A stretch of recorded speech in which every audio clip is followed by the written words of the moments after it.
విశ్వమంతకు చాటు వేదభూమి ఆది విష్ణువునైన అవతారమెత్తించి కర్మఫలము సంగు కర్మభూమి గుడి పావురాలకై తొడకోసి ఇచ్చిన భూమేశులేలిన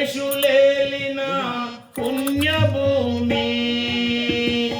సహజముగ పండు నేలలు చాలగలిగి జీవధారలు ప్రవహించు చేవగలిగి అతి పురాతన సంస్కృతి ఖ్యాతి గలిగి ధరణికే గురువైనది భరత భూమి ధరణికే గురువైనది నా భరత భూమి